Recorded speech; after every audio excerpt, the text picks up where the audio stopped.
সকালবেলা ঘুম থেকে উঠে বাচ্চাকে টেনে নিয়ে চলে গেলাম নদীর ধারে, কারণ কিছুদিন ধরে খুব যেতে ইচ্ছা করতেছিল। আর এই নদীটা শুধু চোখ দিয়েই দেখতাম, কিন্তু তার কাছে কখনো যায়নি, সেভাবে কখনো যাওয়া হয় নাই। তো চিন্তা করলাম তো আজকে চলে যাই। হ্যালো, আসসালামু আলাইকুম, সবাই কেমন আছেন? নিশ্চয়ই আল্লাহর রহমতে প্রত্যেকে ভালো আছেন। আলহামদুলিল্লাহ, আপনাদের দোয়ায় এবং ভালোবাসায় আমরাও ভালো আছি। এই যে আমি যে জায়গাটাতে গিয়েছিলাম, এটা আসলে রংপুরের ঘাঘট স্থান। আর এখানে একটা নদী আছে, আমি জানি না এই নদীটির নাম কি। তো যারা রংপুর থেকে দেখবেন আমার এই ভিডিওটি, তারা অবশ্যই এই নদীটির নাম আমাকে কমেন্টে জানাবেন। আমি কিন্তু মোটেও নামটা জানি না, কাউকে জিজ্ঞেসও করি নাই যে এই নদীটার নাম কি। ওভাবে আসলে কাউকে জিজ্ঞেস করাও হয় নাই। তো যাই হোক, নামটা বড় বিষয় নয়, বড় বিষয়টা হচ্ছে নদীটা আমাকে এতটা ভালো লাগছে যে বলে বোঝাতে পারবো না। এই নদীর ধার দিয়ে, মানে নদীর ওপর দিয়ে যে রাস্তাটা গেছে, এই রাস্তাটা দিয়ে অনেকবার আমার যাতায়াত হয়েছে, কিন্তু কখনো এই নদীর ধারে যাব বা নদীতে গিয়ে নামবো, একটু পানি নাড়বো, এটা কখনো চিন্তা করিনি। তো কী কারণে যেন হঠাৎ করে মনে হলো যে আমি একটু যাই, গিয়ে দেখি। নদীটার ধারে তো কখনো যাওয়া হয় নাই, পানিটা তো হাত দিয়েও নাড়া হয় নাই, তো একটু নাড়ি। তো তাই চলে আসলাম, আপনাদেরকে দেখানোর উদ্দেশ্যেও একটু ভিডিওটা করলাম। তো ভালো লাগলে অবশ্যই সবাই একটু পাশে থাকবেন। সবাই ভালো থাকবেন, সুস্থ থাকবেন।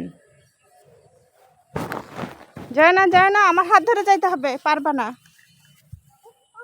আস্তে আস্তে এ রিক্স রে, ওই দিক না, ওই দিক না, এই যে স্লিপ কাটবি, আরে স্লিপ কাটবি। আস্তে আস্তে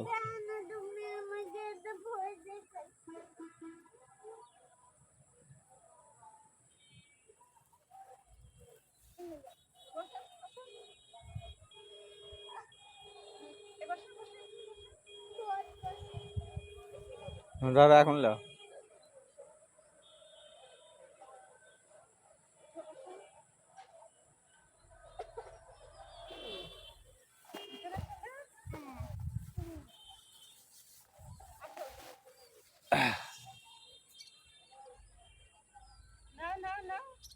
লিসি টাটা দাও,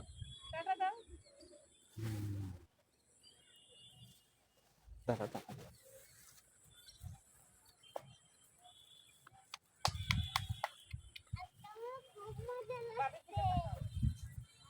এদিকটা।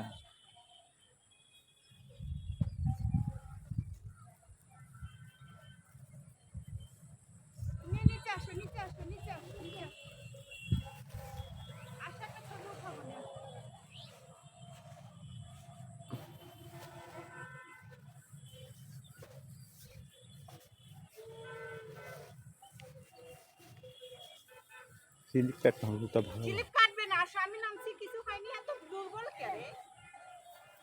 জুতা স্লিপ, ঘুমাস না দেখে তো হাত দুর্বল। জুতা স্লিপে ওই সাথে ঘুমানো থেকে হাত হয়ে গেল নিঃশ্বাস। ভিডিও উঠিতে উঠিচ্ছে না, আসো।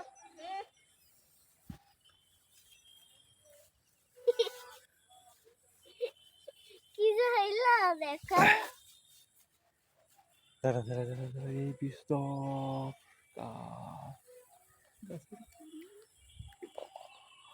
আজকে তুমি আমাদের ক্যামেরাম্যান হয়ে গেলা।